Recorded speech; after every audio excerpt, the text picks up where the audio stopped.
नमस्कार मित्रो, मी वडवळे सर आज आपल्या सर्वांचे या ठिकाणी यूट्यूब चॅनलवर प्रथम स्वागत करतो आणि आपल्यासाठी हा अतिशय महत्त्वाचा एक पाठ तो म्हणजे पर्यावरणीय व्यवस्थापन दॅट मीन्स इन्व्हायरमेंटल मॅनेजमेंट या महत्त्वपूर्ण अशा पाठाची आज आपण तयारी करणार आहोत।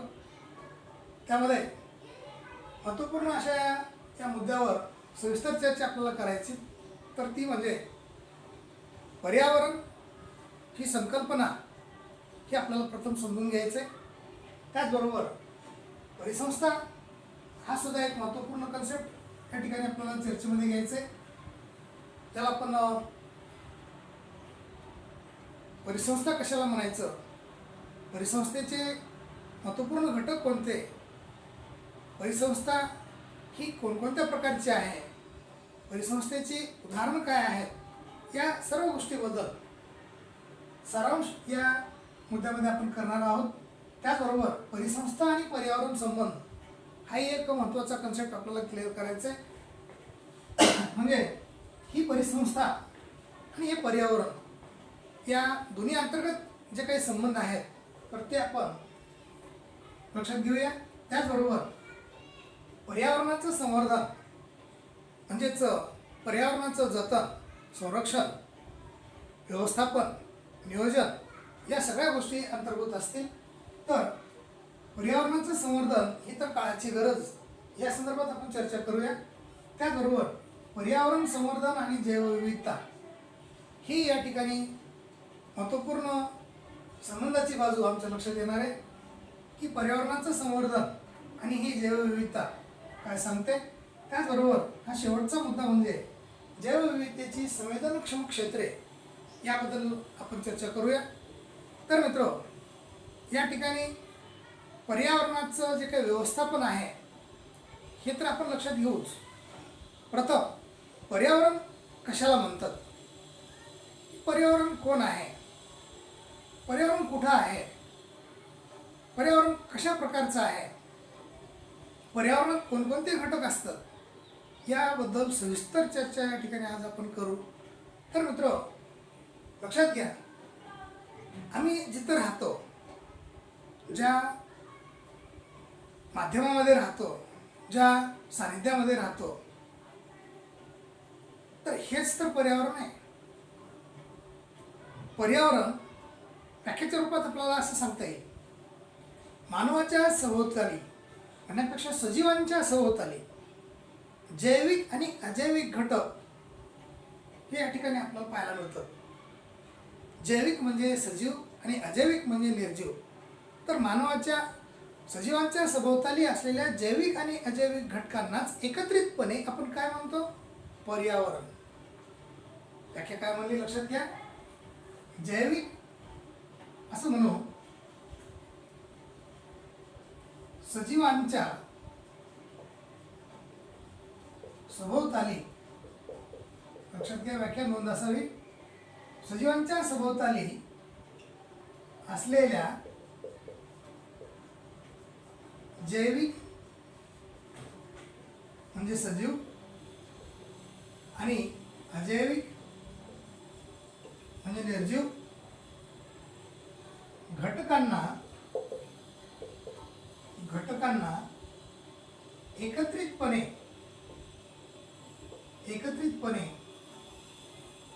पर्यावरण असे म्हणतात। काय म्हणायचं पहा, पर्यावरणाची व्याख्या आपण लक्षात घ्यायलो। व्याख्या होते,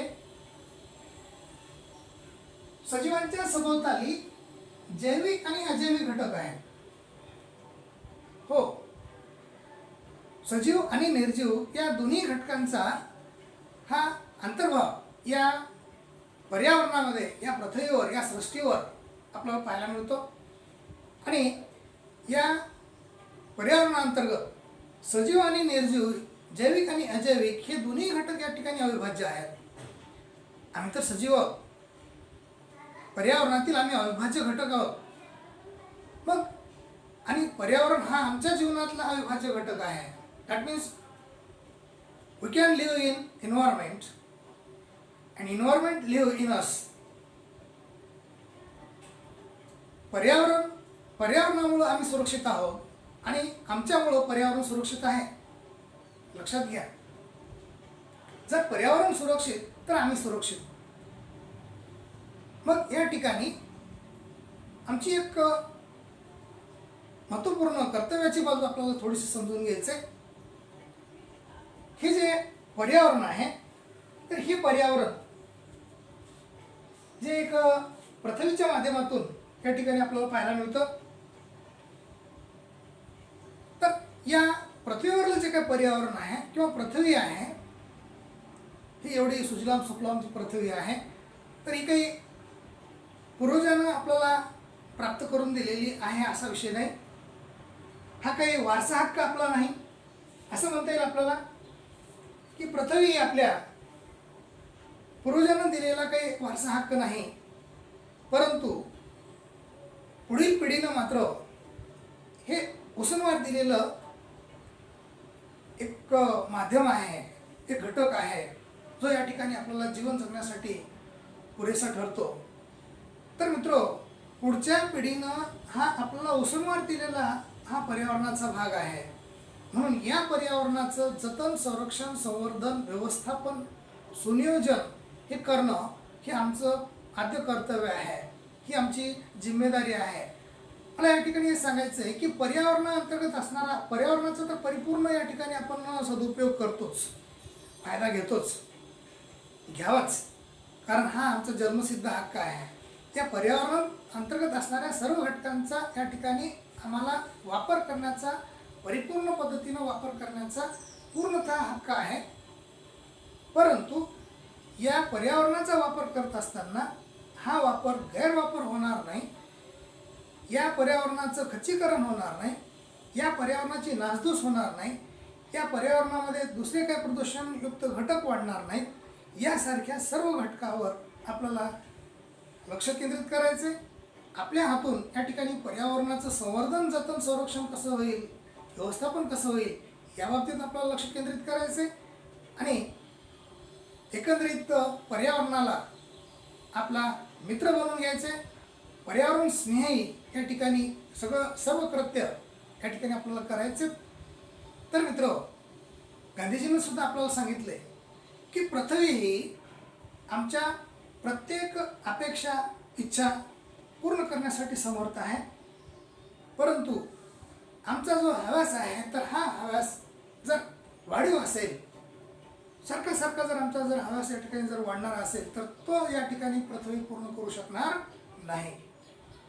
तात्पर्य मित्र की या ठिकाणी या पर्यावरणाचं वापर करत असताना आमच्या हातून होणारी जी एक हेळसांड आहे, एक अकार्यक्षम नियोजन आहे, एक गैरवापर आहे,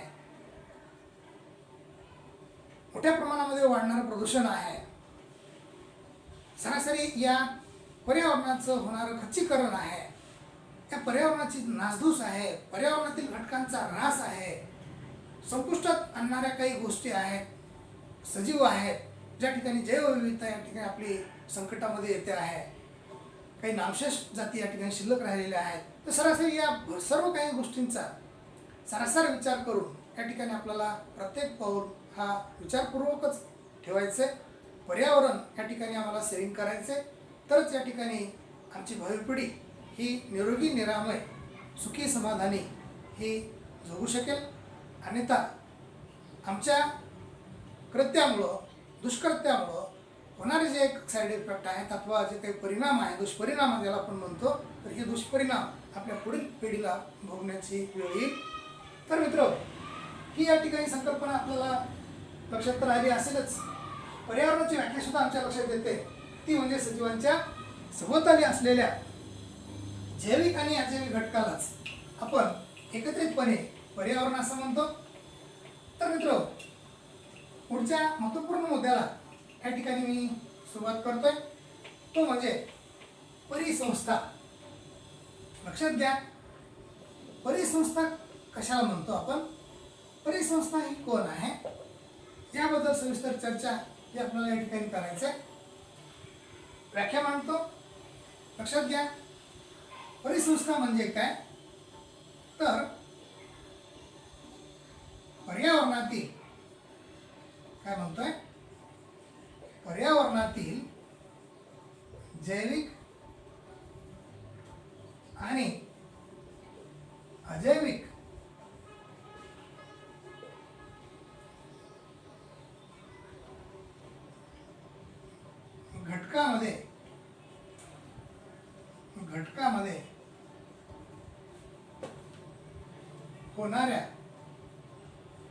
घटकामध्ये होणाऱ्या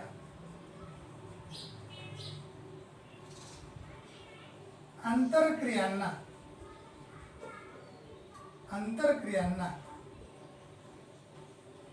एकत्रितपणे काय म्हणता येईल, एकत्रितपणे परिसंस्था असे म्हणतात. व्याख्या सोपी आहे,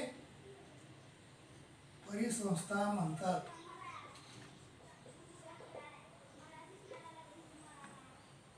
तर मित्र, परिसंस्थेची ही व्याख्या आपल्याला सहज लक्षात येऊन जाईल, याची नोंद आपल्याकडे असावी. काय म्हणतं की पर्यावरणाअंतर्गत जैविक आणि अजैविक हे दोन घटक आहेत आणि या दोन घटकांतर्गत सातत्यानं काय घडतं, एक आंतरक्रिया घडते. या ठिकाणी या दोन घटकामध्ये देवाणघेवाण प्रक्रिया असेल, यांचे संबंध प्रस्थापित करणाऱ्या काही गोष्टी असतील, तर अशा प्रकारच्या या आंतरक्रिया सातत्यानं या जैविक आणि अजैविक म्हणजे निर्जीव आणि सजीव, सजीव आणि निर्जीव या दोन्ही घटकामध्ये घडून येतात. याच सजीव आणि निर्जीवांच्या अंतर्गत असणाऱ्या या सर्व क्रियांना एकत्रितपणे आपण परिसंस्था असं म्हणतो. तर ही परिसंस्था या ठिकाणी दोन घटकाच्या माध्यमातून कार्यरत आहे, ती म्हणजे जैविक घटक अधिक अजैविक घटक बरोबर आहे परिसंस्था. लक्षात घ्या, परिसंस्था म्हणजे काय, जैविक घटक अधिक अजैविक घटक बरोबर आहे परिसंस्था. याचा अर्थ असा झाला की परिसंस्था ही या ठिकाणी या दोन घटकांच्या माध्यमातूनच तयार झालेली आहे. तर मित्र,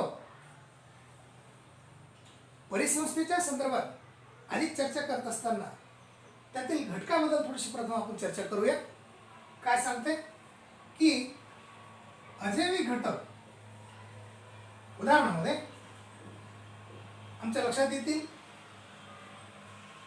जे सजीव आहेत, ज्यांना आपण प्राणी, त्यामध्ये मानव सुद्धा आला, पक्षी असतील, वनस्पती असतील, सूक्ष्मजीव असतील,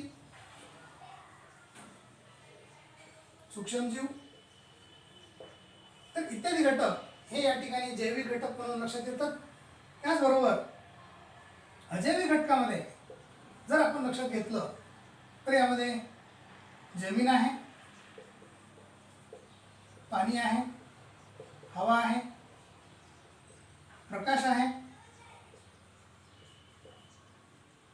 त्याचबरोबर उष्णता आहे, त्याला आपण तापमान म्हणू, उष्णता, आर्द्रता आहे,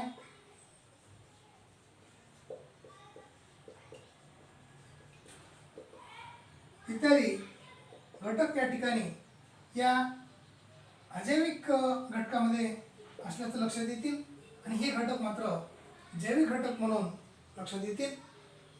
तर मित्र, या ठिकाणी आपण सहज लक्षात घेऊ की हे जे जैविक घटक आहेत परिसंस्थेतील हे दोन अविभाज्य घटक, ज्यामध्ये सर्वच्या सर्व हे सजीव घटक, ज्यामध्ये प्राणी असतील, मानव असेल, पक्षी असेल, वनस्पती असतील आणि त्याचबरोबर सर्व सूक्ष्मजीव असतील.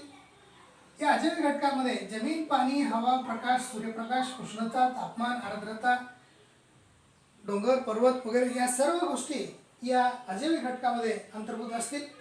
तर अशा प्रकारच्या या परिसंस्थेअंतर्गत असलेल्या या जैविक आणि अजैविक घटकांचा आपण सरासर विचार या ठिकाणी करणार आहोत. तर मित्र, या दोन्ही घटकाबद्दल अधिक चर्चा करत असताना आम्हाला थोडेसे जाणून घ्यायचे की हे जे दोन घटक आहेत, तर या दोन घटकामध्ये सातत्यानं आंतरक्रिया घडून येत असतात. म्हणजेच हा जैविक घटक या अजैविक घटकावर परिणाम करतो, या अजैविक घटकाचा या जैविक घटकावर परिणाम होतो. That means both factors are depending on each other and they exchange their factors. आणि या प्राणी, मानव, पक्षी, वनस्पती, सूक्ष्मजीव यासारख्या सर्व सजीवांना या अजैविक घटकावर अवलंबून राहावं लागतं.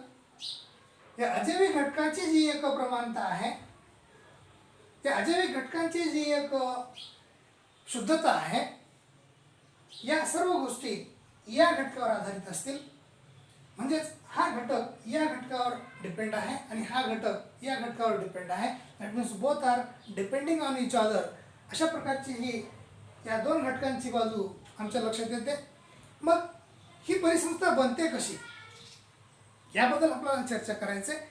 तर मित्र, या दोन्ही जैविक आणि अजैविक घटकाच्या माध्यमातून होणाऱ्या ज्या आंतरक्रिया आहेत, या आंतरक्रियेच्याच कारणामुळं परिसंस्था या तयार होतात. उदाहरणामध्ये परिसंस्थेचं एक उदाहरण आपण घेऊ शकतो की परिसंस्था ही तळ्याच्या माध्यमातून आमच्या लक्षात येईल. तळं असेल, डबकं असेल, सागर असेल, समुद्र असेल, विहीर असेल, त्याचबरोबर जंगल असेल, गवताळ प्रदेश असेल, हे अख्खं विश्व असेल, व्हॉटएव्हर इट मे बी. कुठलंही उदाहरण या ठिकाणी आपण जर लक्षात घेतलं तर ते एक परिसंस्थेचं उदाहरण आहे. या मोठ्या मोठ्या परिसंस्थेमध्ये छोट्या छोट्या परिसंस्था या सातत्यानं अस्तित्वात असतात. तर मित्र, ही तळं असेल, डबका असेल, या सर्व घटकामध्ये आम्हाला सजीव आणि निर्जीव हे अंतर्भूत असल्याचं लक्षात येणार आहे. एक उदाहरण म्हणून आपण या तळ्याचं लक्षात घेऊ की हे जे तळं आहे, तर या तळ्यामध्ये हे तळे म्हणून आपण याला, तर अशा प्रकारचं हे जे तळे आहेत, तर या तळ्या अंतर्गत काय काय आहे तर लक्षात घ्या. या तळ्या अंतर्गत या बाजू जर आपण लक्षात घेतली तर त्या ठिकाणी बऱ्याच प्रमाणामध्ये ही जमीन, त्याचबरोबर माती, अंतर्गत जर पाहिले आपण तर दगडगोटे असतील, म्हणजेच दगड, त्याचबरोबर हा अंतर्गत असणारा घटक म्हणजेच हा पाणी. या अजैविक घटकामध्ये आमच्या लक्षात येतं की या तळ्यामध्ये जमीन आहे, माती आहे, दगड आहे, पाणी आहे. तर हे सर्व घटक या ठिकाणी आमच्या लक्षात येतात की हे सर्वच्या सर्व जैविक घटक आहेत. आता अजैविक घटक आहेत. आता जैविक घटक आपण लक्षात घेऊ. जैविक घटक या तळे नावाच्या परिसंस्थेमध्ये कोणकोणत्या रूपामध्ये आपल्याला दिसतात. उदाहरण जर पाहिलं तर या जलाशयामध्ये असणारी जेवढी काही प्राणी असतील, मासे असतील, कीटक असतील, साप असतील, काही वनस्पती असतील, शेवाळ असेल, शैवाल ज्याला आपण म्हणतो, हे शैवाल असेल, आणि इतर सुद्धा काही घटक, खेकडे असतील, त्या ठिकाणी मोठ्या प्रमाणामध्ये इतर घटक निवास करून असतील. तर इत्यादी घटक या जैविक घटकामध्ये आपल्याला पाहायला मिळतील. तर व्याख्येच्या अनुसार या ठिकाणी आमच्या लक्षात येतं की परिसंस्था आपण कोणाला म्हणतोय, तर जैविक आणि अजैविक घटक, जैविक घटक आणि अजैविक घटक बरोबर परिसंस्था, म्हणजेच पर्यावरणातील जैविक आणि अजैविक घटक आणि त्यातील आंतरक्रिया यांना आपण एकत्रितपणे परिसंस्था म्हणतो. लक्षात येते का? लक्षात बघा. तर या परिसंस्थेअंतर्गत तळे नावाची ही एक आपण परिसंस्था लक्षात घेतली. कुठली परिसंस्थेचं उदाहरण आपण जर पाहिलं तर त्या सर्व परिसंस्थेमध्ये जैविक आणि अजैविक घटक हे अस्तित्वात असल्याचे आमच्या लक्षात येतील. या दोन्ही घटकांतर्गत होणाऱ्या आंतरक्रिया हे आमच्या लक्षात येतील. म्हणून या सर्वच्या सर्व परिसंस्थेच्या उदाहरणामध्ये आपल्याला घेता येतील. तर तळ नावाचं हे एक उदाहरण या परिसंस्थेच्या अंतर्गत कशा पद्धतीचं हे आंतरक्रिया करतं हे आपल्याला या उदाहरणावरून लक्षात येईल. तर या तळ्याअंतर्गत असणारे सर्व सजीव या तळ्यातील पाण्याचा वापर करतात. या तळ्यातील स्वच्छता ही या अंतर्गत असणाऱ्या या जैविक घटकावर आधारित असेल आणि हे सर्व जैविक घटक या तळ्यातील या अजैविक घटकांचा वापर करून उपजीविका करत असतील. तात्पर्य या ठिकाणी या जैविक आणि अजैविक घटकांचा या परिसंस्थेच्या माध्यमातून देवाणघेवाण होण्याचा जो एक प्रकार आहे, जीवन व्यतीत करण्याचा जो एक प्रकार आहे, तर तो आमच्या या ठिकाणी या उदाहरणाच्या माध्यमातून लक्षात येतोय. ठीक आहे. त्यानंतर पुढे मुद्दा आपण लक्षात घेऊ. या पुस्तकात सुरुवातीला आपल्याला बरीचशी काही प्रश्न असे विचारलेले आहेत. त्या प्रश्नाच्या माध्यमातून आपण पुढे चलू. तर परिसंस्था म्हणजे काय प्रश्न आपल्याला विचारलाय. परिसंस्था म्हणजे काय, तिचे विविध घटक कोणते. प्रश्नाची उत्तर सोपी आहेत मित्र. तर आताच लक्षात घेतलं आपण परिसंस्थेची व्याख्या आणि तिचे घटक सुद्धा लक्षात घेतले, ते म्हणजे जैविक आणि अजैविक. यानंतर दुसरा प्रश्न आपल्याला असं विचारलाय, भक्षकांचे प्रकार कोणते आणि ते प्रकार प्रत्यक्ष कशावर अवलंबून असतात. याही प्रश्नाचं उत्तर आपल्याला सहज देता येईल. तर मित्र, आपण भक्षक कुणाला म्हणतो. भक्षक म्हणजे काय, जो सजीव, काय म्हणतो मी, हा भक्षक कन्सेप्ट आपल्याला क्लिअर करायचा आहे. हा भक्षक प्रकार आपण नंतर लक्षात घेऊ.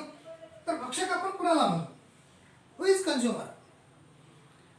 जो सजीव इतर सजीवांना अन्न म्हणून उपयोगात आणतो.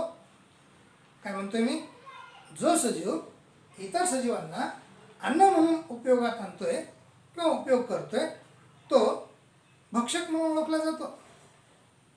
त्याला आपण काय म्हणतो, त्याला भक्षक असे म्हणतात. जो सजीव इतर सजीवांचा अन्न म्हणून वापर करतो त्याला भक्षक असे म्हणतात. तर चला मग पुढं.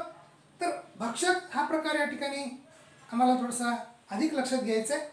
तर भक्षकाचे प्रकार कोणते आहेत. तर मित्र, या भक्षकाचे प्रकार जर आपण लक्षात घेतले तर हे प्रकार या ठिकाणी हे वेगवेगळ्या अन्न साखळीमध्ये वेगवेगळ्या प्रकारचे आपल्याला पाहायला मिळतील. प्रथम आपण लक्षात घेऊ त्यात प्राथमिक भक्षक. प्राथमिक भक्षक जो या ठिकाणी शाकाहारी स्वरूपाचा असेल, जो या ठिकाणी उत्पादकावरच म्हणजेच वनस्पतीने तयार केलेल्या अन्नावरच उपजीविका करत असेल, अशा प्रकारच्या या भक्षकाला आपण प्राथमिक भक्षक असं म्हणतो. दुसरा भक्षक दॅट इज द्वितीय भक्षक. हा द्वितीय भक्षक, याला आपण उदाहरणामध्ये लक्षात घेऊ. प्राथमिक भक्षक हा कोण असेल तर हा नागतोडा. हा नागतोडा असेल, हरिण असेल, ससा असेल, जे कोणते शाकाहारी असतील, जे केवळ आणि केवळ गवताचाच वापर, वनस्पतीचा वापर आपल्या उपजीविकेसाठी करत असतील, त्यांना आपण प्राथमिक भक्षक असं म्हणतो. द्वितीय भक्षक याबद्दल आपण चर्चा करू. जे भक्षक या ठिकाणी प्राथमिक भक्षकाचा अन्न म्हणून वापर करत असतील, उदाहरणामध्ये या ठिकाणी आपण लक्षात घेऊ हा बेडूक. हा बेडूक काय करतो तर या नाकतोड्यावर उपजीविका करतो. नाकतोडा काय करतो तर हा गवतावर उपजीविका करतो. लक्षात घ्या. त्यानंतर भक्षकाचा तिसरा प्रकार आपण लक्षात घ्यायलो तर तो म्हणजे तृतीय भक्षक. तृतीय भक्षक. या तृतीय भक्षकामध्ये उदाहरण आपण या सापाचं घेऊया. हा साप या बेडकावर उपजीविका करतो. बेडकाला खाऊन तो आपली उपजीविका करत असेल. आता पुढचा भक्षक म्हणजेच चतुर्थ भक्षक. चतुर्थ भक्षक म्हणा किंवा याला आपण सर्वोच्च भक्षक असेही म्हणू शकतो. याला आपण सर्वोच्च भक्षक म्हणूया. सर्वोच्च भक्षकामध्ये आमच्या लक्षात येतं की हा गरुड पब्लिक ससाना असेल, गरुड असेल, घार असेल. तर मित्र आता ही गरुड काय करत असेल तर गरुड हा या ठिकाणी सापाला अन्न म्हणून स्वीकारतो. तर टप्प्याटप्प्याने या ठिकाणी आमच्या लक्षात येतं की या भक्षकाचे प्रकार हे आम्हाला 4 पाहायला मिळतील. काही अन्न साखळीमध्ये हे 5 प्रकारचे असतील. तर कमी अधिक स्वरूपामध्ये या ठिकाणी अन्न साखळीचा जसा विस्तार असेल त्या प्रमाणामध्ये या भक्षकांची संख्या त्यामध्ये अंतर्भूत असेल. तर प्राथमिक भक्षक या ठिकाणी नाकतोडा म्हणजेच गवतावर उदरनिर्वाह करतोय. द्वितीय भक्षक म्हणजे हा बेडूक या नाकतोड्यावर उपजीविका करतोय. तृतीय भक्षक म्हणजे साप हा बेडकावर उपजीविका करतोय. आणि सर्वोच्च भक्षक म्हणजेच गरुड हा सापावर उपजीविका करतोय. तर अशा प्रकारचे हे या ठिकाणी या भक्षकाची हे 4 प्रकार आपल्याला पाहायला मिळतात. मग अशा प्रकारच्या या 4 भक्षकाच्या माध्यमातून या पोषण पातळी अंतर्गत विविध प्रकार हे त्यांचे आपल्याला पाहायला मिळतात. आणि हे सर्वच्या सर्व एकंदरीत वेगवेगळ्या प्रकारची वेगवेगळ्या अन्न साखळीमध्ये आपल्याला पाहायला मिळतात. त्यांचा क्रायटेरिया या ठिकाणी आपल्याला वेगवेगळ्या स्वरूपाचा पाहायला मिळेल. तर हा प्रत्येक भक्षक हा दुसऱ्या भक्षकावर आधारित असेल आणि आपली उपजीविका करत असेल. तिसरा प्रश्न आपल्याला विचारला मित्र की झाडावरील पक्षी व तलाव यांचा संबंध काय. प्रश्न सोपा आहे. काय म्हणतो की झाडावर पक्षी आहे आणि बाजूला तलाव आहे. तर या दोघा अंतर्गत असणारे संबंध आम्हाला थोडेसे सांगावे लागतील. तर लक्षात घ्या. अशा प्रकारचे हे झाड आणि या झाडावर निवास करून राहणारा जो पक्षी असेल तो या ठिकाणी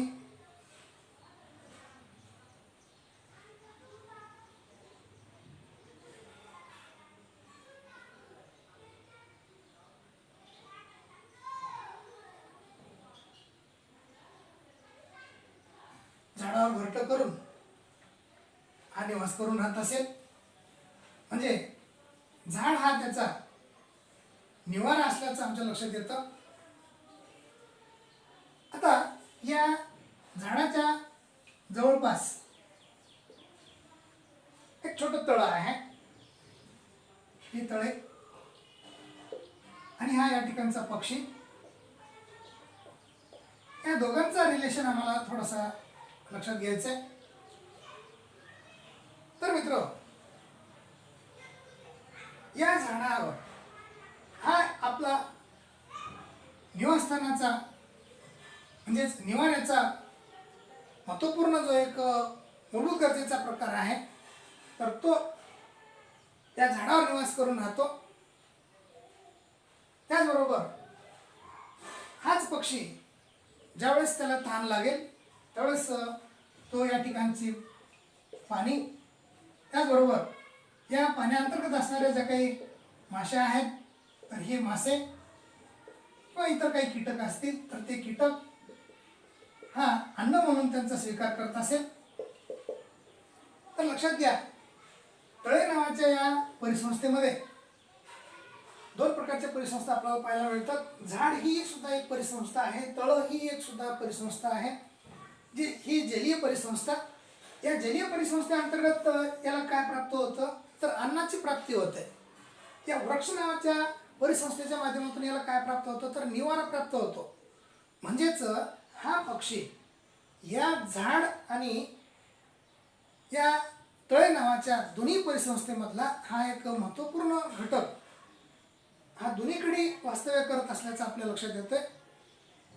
आणि सरासरी या तळ्याअंतर्गत असणाऱ्या माशांची संख्या संतुलित करण्यासाठी यासारख्या पक्ष्यांची सुद्धा आवश्यकता आहे. तर तात्पर्य या प्रत्येक परिसंस्थेअंतर्गत असणारे जे काही घटक आहेत तर हे घटक या परिसंस्थेतील या पर्यावरणातील प्रत्येक घटकाचं संतुलन करण्याचं महत्त्वपूर्ण कार्य करत असतील. त्यासाठीच हा प्रत्येक परिसंस्थेचा जो अस्तित्वाचा एक विषय आहे तर या ठिकाणी अस्तित्वात आला आहे. तर मित्र, या तिसऱ्या प्रश्नाचं आपल्याला सविस्तर उत्तर हे मिळालं आहेच. चौथा प्रश्न आपल्याला असा विचारला की अन्न साखळी व अन्न जाळे यामध्ये फरक काय. तर त्यापूर्वी असा एक प्रश्न या ठिकाणी आपल्याला लक्षात घ्यायचा आहे. तर अन्न साखळी लक्षात घ्या, अन्न साखळी आपण कुणाला म्हणू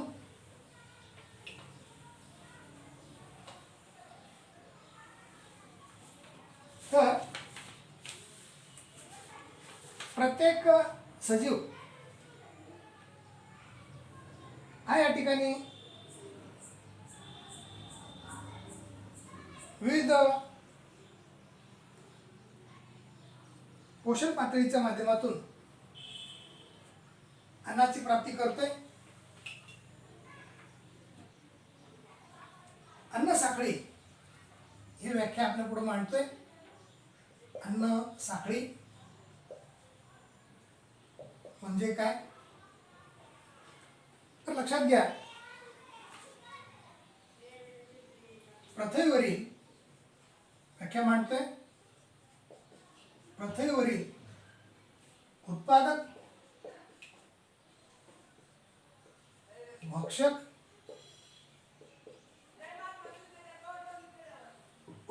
भक्षक, आणि विघटक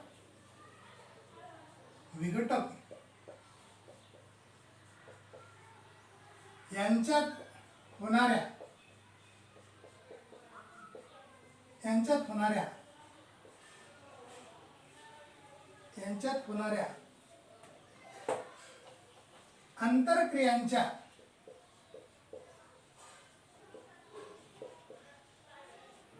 आंतरक्रियांच्या क्रमाला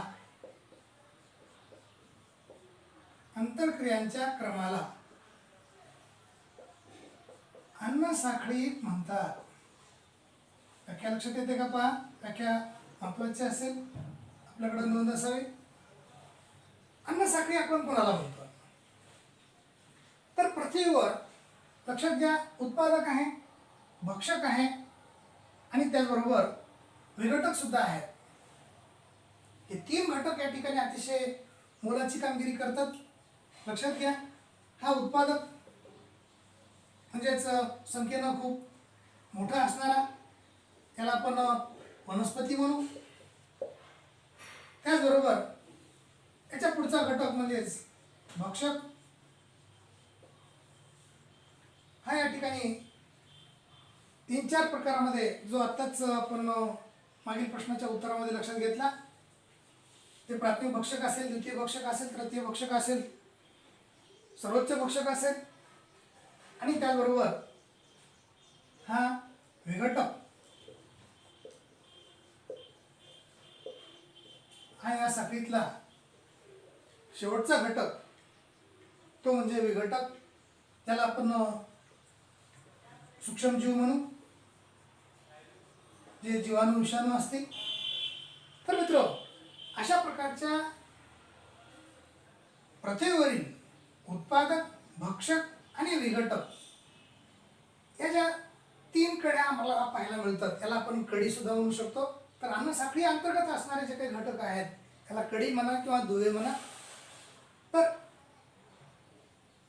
उत्पादक असेल, भक्षक असेल अथवा विघटक असेल, यांच्यामध्ये होणारी जी एक क्रिया आहे, यांच्यामध्ये होणारी जी एक आंतरक्रिया आहे, आणि या आंतरक्रियेचा जो एक क्रम आहे, दॅट मीन्स सुरुवातीला जर काय असेल तर उत्पादक असेल, ती प्रकाश संश्लेषण प्रक्रियेच्या माध्यमातून अन्नाची उत्पत्ती करत असेल आणि तिने तयार केलेल्या अन्नाचा वापर करण्यासाठी पुढं भक्षक सज्ज असतील. आता उत्पादकाचा क्रम संपल्याबरोबर भक्षकाचा क्रम लागेल. हा भक्षक त्या ठिकाणी टप्प्याटप्प्याच्या माध्यमातून या उत्पादकाने तयार केलेल्या अन्नावर उपजीविका करील आणि ज्यावेळेस हा भक्षक या ठिकाणी पृथ्वी तलावर आपले जे काही जीवन कालावधी आहे, तर हा जीवन कालावधी व्यतीत केल्यानंतर काही कारणास्तव ज्यावेळेस याचा मृत्यू होईल त्यावेळेस हा जमिनीमध्ये गाडला जाईल आणि जमिनी अंतर्गत असणारा, पाण्याअंतर्गत असणारा, हवे अंतर्गत असणारा, सर्वत्र भू असणारा जो एक घटक तो म्हणजे विघटक हा या ठिकाणी या सर्व मृत घटकांचं विघटन करण्याचं एक महत्त्वपूर्ण कार्य, मग त्या ठिकाणी जीवाणू असतील, विषाणू असतील, इतर सूक्ष्मजीव असतील, तर या विविध प्रकारच्या सूक्ष्मजीवांच्याच म्हणजेच विघटकाच्या माध्यमातून हे विघटन प्रक्रिया करतील. हा तिसरा क्रम त्या ठिकाणी पुढे लागतोय. तर लक्षात घ्या, अशा पद्धतीचा जो एक क्रम आहे, एक उत्पादक आहे, उत्पादकाच्या नंतर भक्षक आहे, भक्षकाच्या नंतर हा विघटक आहे वगैरे, अशा प्रकारचा जो एक क्रम या ठिकाणी आपल्याला पाहायला मिळतो. आणि या प्रत्येक घटकामध्ये, या प्रत्येक कडी अंतर्गत असणारी जी एक आंतरक्रिया आहे, तर ही आंतरक्रिया म्हणजेच या ठिकाणची अन्न साखळी आहे. आता मग लगेच आपल्याला दुसरा एक कन्सेप्ट विचारला आहे, तर तो म्हणजे अन्नजाळे. आता अन्नजाळे कशाला म्हणतात ही आपण थोडंसं लक्षात घेऊ. हा अन्न साखळीचा प्रकार आमच्या लक्षात आला. आता अन्नजाळे बघू. अन्नजाळे म्हणजे काय? तर हे जे अन्नजाळे आहेत, हे अन्नजाळे झाले कसे तयार? तर अन्न साखळीतून अन्नजाळे तयार होतात. म्हणजे अनेक प्रकारच्या, लक्षात घ्या व्याख्या मांडतोय, अनेक प्रकारच्या अन्न साखळ्या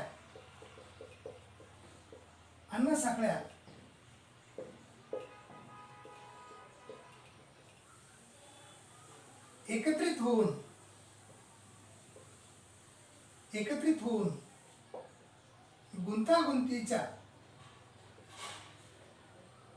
गुंतागुंतीचे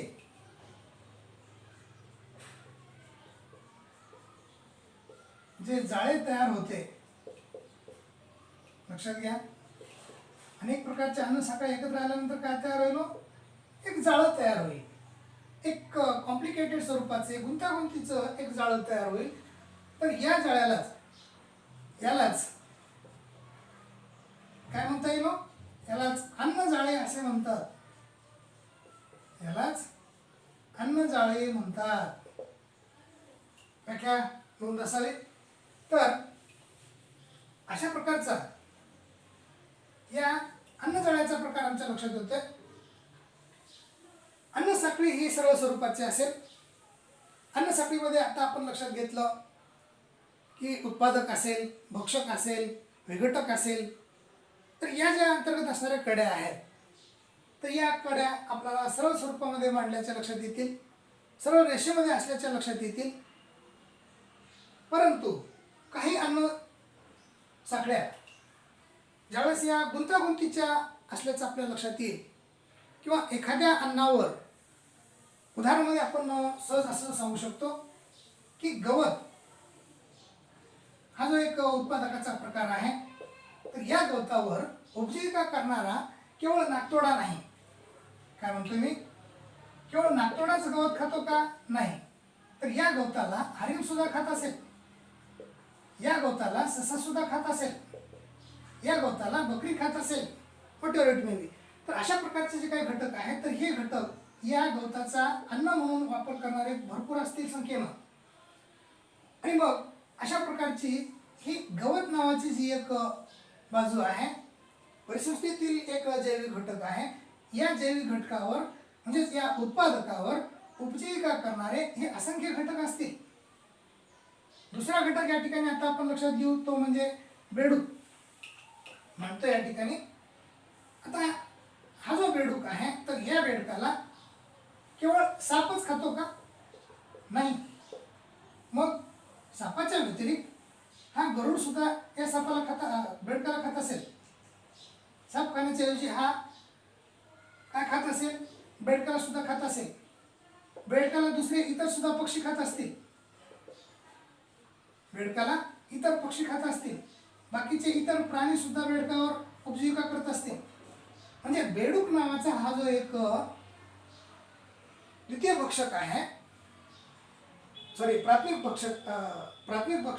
भक्षक आहे. तर या द्वितीय भक्षकावर यासारखे घटक, असंख्य घटक हे उपजीविका करत असतील.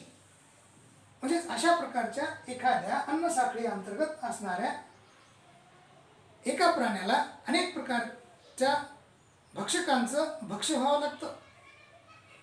तात्पर्य लक्षात येतो का? पहा, अन्न साखळीतील एखादा प्राणी हा जो बऱ्याच भक्षकाच्या माध्यमातून हा ग्रहण केला जाऊ शकतो, खाला जाऊ शकतो. म्हणजे अशा प्रकारची ही साखळी ही चहूबाजूनं जर तयार होत असेल, एकाच अन्न साखळीत आम्ही लक्षात घेतलं की अन्न साखळी ही एका सरळ रेषेत असते. अन्न साखळीमध्ये फक्त एक 4-5 घटक या ठिकाणी आपल्याला अस्तित्वात असल्याचे लक्षात येतील. परंतु अन्नजाळ्यामध्ये जर आपण लक्षात घेतलं तर यासारख्या असंख्य अन्न साखळ्या तयार झालेल्या असतील. आणि त्यामुळं एकंदरीत गुंतागुंतीची जी एक प्रक्रिया आहे, तर ही गुंतागुंतीची प्रक्रिया या अन्नजाळ्यामध्ये तयार झालेली दिसेल. अनेक प्रकारच्या अन्न साखळ्या मिळून गुंतागुंतीची जी काही जाळे तयार होतात, या जाळ्यांनाच आपण अन्नजाळे असं म्हणतो. लक्षात येते ना? तर अन्नजाळे या ठिकाणी या अन्न साखळ्याच्याच माध्यमातून तयार झालेल्या आहेत. फक्त या ठिकाणी अन्न साखळ्या या जास्त प्रमाणामध्ये असल्या कारणानं गुंतागुंतीच्या जाळ्याची निर्मिती होईल, ज्यालाच आपण अन्नजाळे असं म्हणतो. लक्षात येते ना? मग अशा पद्धतीचा हा कन्सेप्ट या ठिकाणी आपल्याला या प्रश्नाच्या माध्यमातून क्लिअर होतोय. आता पुढचा प्रश्न आपल्याला असा विचारला आहे की ऊर्जेचा मनोरा म्हणजे काय? काय पुढचा प्रश्न आहे,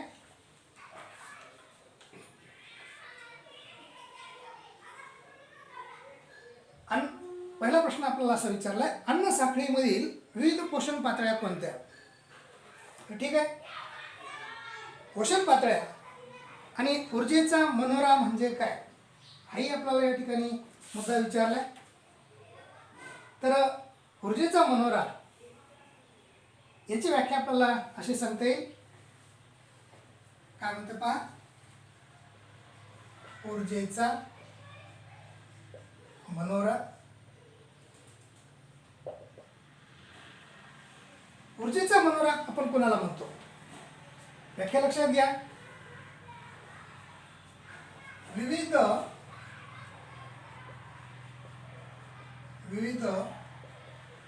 पोषण पातळ्यांच्या, काय म्हणते बघा, विविध पोषण पातळ्यांच्या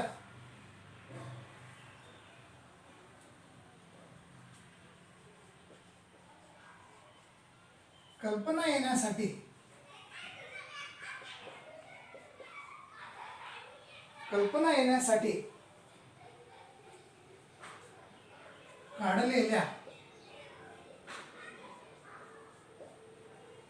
काढलेल्या रेखाकृतीला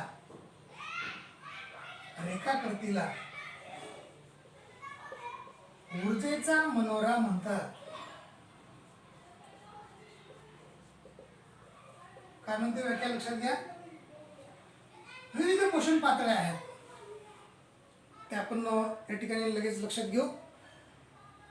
प्राथमिक पोषण पातळी असेल, द्वितीय पोषण पातळी असेल, तृतीय पोषण पातळी असेल, चतुर्थ पोषण पातळी असेल, सर्वोच्च पोषण पातळी असेल. तर या पोषण पातळ्यांचे प्रकार आपण लक्षात घेणार आहोतच. पण या ठिकाणी आपल्याला ऊर्जेचा मनोरा कशाला म्हणतात हे थोडंसं लक्षात घ्यायचं. तर ऊर्जेचा मनोरा म्हणजे एक अशी रेखाकृती आहे की त्याला आपण रेखाकृती म्हणू,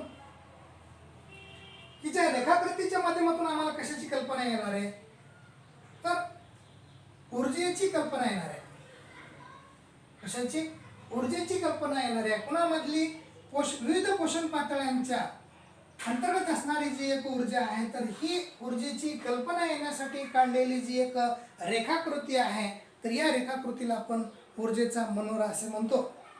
लक्षात घ्या, मी या ठिकाणी ही आकृती निर्देशित करतो, ज्यामधून हा ऊर्जेचा मनोरा सहज आपल्या लक्षात येऊन जाईल.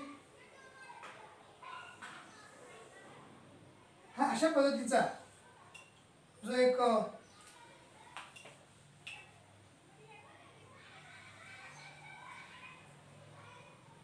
मनोरा आहे, तर हा आपल्याला असं निर्देशित करता येईल. आणि या ऊर्जेच्या मनोऱ्यात या विविध पोषण पातळ्या सुद्धा निर्देशित करता येतील.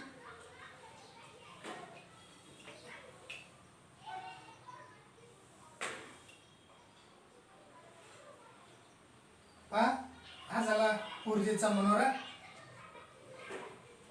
आता या ऊर्जेच्या मनोऱ्या अंतर्गत असणाऱ्या ज्या काही एक पोषण पातळ्या आहेत, तर त्या अंतर्गत सुरुवातीला जर पाहिला तर हा उत्पादक असेल.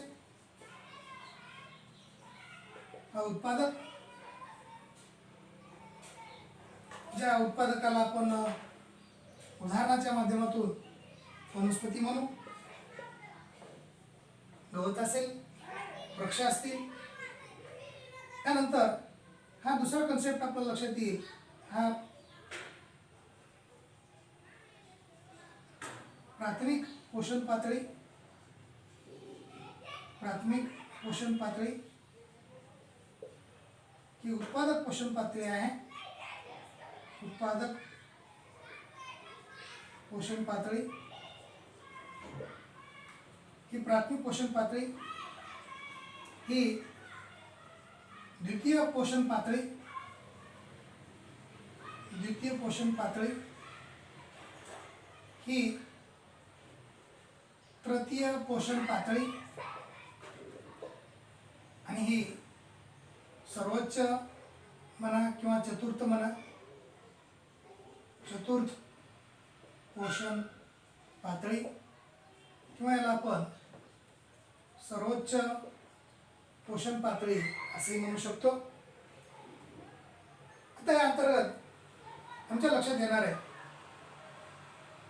की हा घटक उदाहरणाच्या माध्यमातून आमच्या लक्षात आला की हा वनस्पती आहे. या ठिकाणी आपण उदाहरण म्हणून हा नागतोडा लक्षात घेऊ. हा नागतोडा,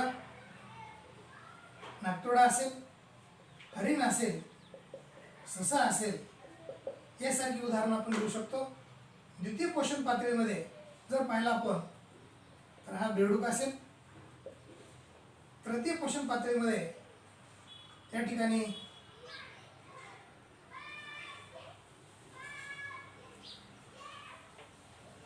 असं लिहिण्यापेक्षा आपण असं लिहू की हा उत्पादक हा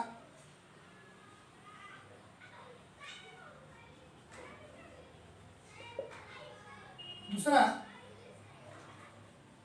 हा प्राथमिक भक्षक, हा द्वितीय भक्षक, हा तृतीय भक्षक, आणि हा चौथा, हा सर्वोच्च भक्षक. सर्वोच्च भक्षक लक्षात घ्या. तर मित्र, या ऊर्जेच्या मनोऱ्यामध्ये आमच्या काय लक्षात यायलंय की या पोषण पातळी अंतर्गत जी एक ऊर्जेची पातळी आहे, तर ही ऊर्जेची पातळी या ठिकाणी आपल्याला कन्फर्म होणार आहे. या उत्पादकातील जी काही ऊर्जा आहे, तर ही ऊर्जा आली कुठून, तर हे लक्षात घेण्यासाठी आम्हाला या ठिकाणी हा सूर्य निर्देशित करावा लागेल, ज्याला आपण सूर्य म्हणू. तर हा सूर्य या ठिकाणी सर्व जीवनाधार स्रोत, एक अल्टिमेट एनर्जी स्रोत, सोर्स ऑफ एनर्जी हा मोठ्या प्रमाणामध्ये या ठिकाणी वनस्पती याचा वापर करून प्रकाश संश्लेषणाच्या माध्यमातून ऊर्जेची निर्मिती करतील. त्याला आपण उत्पादक या शब्दाने ओळखतो. आता या प्रत्येक घटकाअंतर्गत ऊर्जेचं हस्तांतरण होणार आहे. पॉईंट लक्षात येतो का पहा. टप्प्याटप्प्यानं त्या ठिकाणी एका घटकातील ऊर्जा ही दुसऱ्या घटकाअंतर्गत हे ट्रान्समिट होणार आहे, प्रसारित होणार आहे. त्यात उत्पादकांनी तयार केलेली जी काही ऊर्जा आहे तर ही ऊर्जा जर आपण लक्षात घेतली तर सुरुवातीला आपण पाहूया या ठिकाणी ही 10,000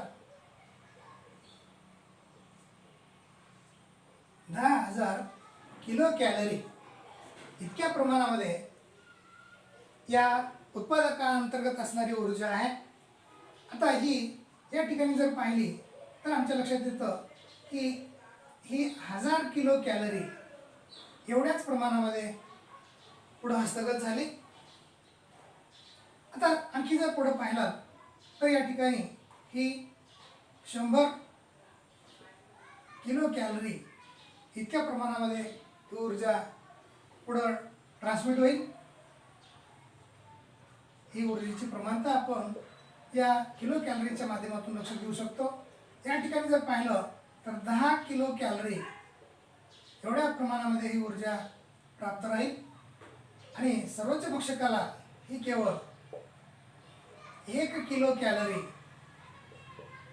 इतक्याच प्रमाणामध्ये ही ऊर्जा प्राप्त राहील. पॉइंट लक्षात येतो का पहा. या ऊर्जेच्या मनोऱ्याअंतर्गत हा उत्पादक वनस्पती नावाचा जो घटक आहे तर हा घटक या सूर्याकडून प्रकाश संश्लेषण प्रक्रिया करून ऊर्जेची निर्मिती करतो. हा स्वयंपोषी आहे, स्वतःचं अन्न स्वतः तयार करतो. मोठ्या प्रमाणामध्ये प्रकाश संश्लेषणाचा वापर करून प्रकाश संश्लेषणाच्या पद्धतीतून हा पिष्टमय पदार्थाची निर्मिती करतो. याच्या अंतर्गत आमच्या लक्षात येतं की हा किती ऊर्जा निर्माण केलाय हो. हा 10,000 किलो कॅलरी इतक्या प्रमाणामध्ये ऊर्जेची निर्मिती केलाय. ही ऊर्जा आली कुठून तर ही ऊर्जा या सूर्याकडून आली. आता या वरच्या प्राथमिक पोषण पातळीमध्ये ही ऊर्जा कशा पद्धतीनं संक्रमित होते किंवा ट्रान्समिट होते हे आपल्याला लक्षात घ्यायचं आहे. ज्यावेळेस या उत्पादकावर हा प्राथमिक भक्षक खाण्याचं काम करेल त्यावेळेस या उत्पादकांतर्गत असणारी जी काही ऊर्जा आहे तर ही ऊर्जा या घटकामध्ये ट्रान्समिट होईल. ही किती प्रमाणात झाली हो. केवळ आणि केवळ 1000 किलो कॅलरी इतक्या प्रमाणामध्ये त्याला प्राप्त झाली, हस्तांतरित झाली. आता यातली जी ऊर्जा आहे तर ही ऊर्जा ज्यावेळेस हा द्वितीय भक्षक किंवा प्राथमिक भक्षकाला खाण्याचं काम करेल त्यावेळेस याच्यातली जी काही ऊर्जा आहे तर याच्यातली ऊर्जा ही याच्यामध्ये संक्रमित होईल, ट्रान्समिट होईल. आता ही या ठिकाणी किती प्रमाणात प्राप्त व्हायली बघा. तर ही या ठिकाणी केवळ 100 किलो कॅलरी इतक्या प्रमाणामध्ये या घटकाला ऊर्जा प्राप्त व्हायली. आता हा पुढचा घटक ज्यावेळेस या द्वितीय पोषण पातळीतील हा द्वितीय भक्षक या तृतीय भक्षकावर उपजीविका करेल. या अशा पद्धतीनं हा द्वितीय भक्षक या तृतीय भक्षकाला भक्ष म्हणून वापरेल त्यावेळेस याच्यात ऊर्जा किती जाणार आहे लक्षात घ्या. तर ही अशा प्रमाणात म्हणजेच याच्यामध्ये 100 किलो कॅलरी जात होती तर आता याच्यामध्ये केवळ आणि केवळ 10 किलो कॅलरीची ऊर्जा ही याच्यामध्ये ट्रान्समिट होणार आहे. आता सर्वोच्च भक्षक जो या ठिकाणी या तृतीय भक्षकाचं अन्न म्हणून स्वीकार करेल त्यावेळेस याच्या अंतर्गत किती ऊर्जा हस्तांतरित होणार आहे. केवळ आणि केवळ 1 किलो कॅलरी इतक्या प्रमाणामध्ये ऊर्जा ही हस्तांतरित होणार आहे. सांगण्याचं तात्पर्य या ठिकाणी आम्हाला असं लक्षात घ्यायचं आहे की या ऊर्जेच्या मनोऱ्याच्या माध्यमातून आमच्या काय लक्षात येतं तर या ठिकाणी केवळ आणि केवळ ऊर्जेचं हस्तांतरण हे किती प्रमाणामध्ये होतं याचं निर्देशित करणारं एक रेखाकृतीचं एक माध्यम म्हणजेच मनोरा. ऊर्जेचा मनोरा दॅट इज एनर्जी पिरॅमिड. आता या ठिकाणी या एनर्जी पिरॅमिडमध्ये आमच्या लक्षात येतं की ऊर्जेचं हस्तांतरण हे किती टक्के व्हायलंय. 100% तर ऊर्जेचं हस्तांतरण हे कधीच होणार नाही. एका सजीवातील ऊर्जा ही दुसऱ्या सजीवामध्ये ज्यावेळेस जाते किंवा एका सजीवानं दुसऱ्या सजीवाला खाल्ल्यानंतर त्या सजीवातील परिपूर्ण ऊर्जा प्राप्त होईल का? नाही. मग किती होईल? 100% झाली का? नाही. तर ऊर्जेचं हस्तांतरण हे 100% कधीच होत नाही. मग ही ऊर्जा गेली कुठं? ज्या सजीवांतर्गत 10,000 किलो कॅलरी इतकी ऊर्जा होती त्या वनस्पती नावाच्या सजीवामध्ये, मग या वनस्पतीला ज्यावेळेस या प्राथमिक घटकातील पोषण पातळीतील सजीवांना खाल्लं तर त्याला केवळ आणि केवळ 1,000 किलो कॅलरी एवढीच ऊर्जा मिळाली. ऊर्जा होती किती? 10,000 किलो कॅलरी होती. मिळाली किती? 1,000 किलो कॅलरी मिळाली. आता याला ज्यावेळेस या घटकानं खाल्लं त्यावेळेस याला किती मिळाली? याच्याकडे 1,000 किलो कॅलरी ऊर्जा होती, याला मिळाली केवळ आणि केवळ 100 किलो कॅलरी. लक्षात घ्या, ऊर्जेचं हस्तांतरण या ठिकाणी फार कमी स्वरूपामध्ये आम्हाला निर्देशित होते. जसं हा या ठिकाणी पिरॅमिड आम्हाला शार्प पाहायला मिळतोय, हा शार्प कमी होत गेलेला, त्यालाच आपण एनर्जी पिरॅमिड म्हणतो. हा जो ऊर्जेचा पिरॅमिड या ठिकाणी मनोरा आपल्याला दाखवलाय, तर या मनोऱ्यातून आमच्या काय लक्षात येतं की ऊर्जेचं हस्तांतरण हे असं हळूहळू कमी होतं. अशा पद्धतीनं हे कमी होत जातं.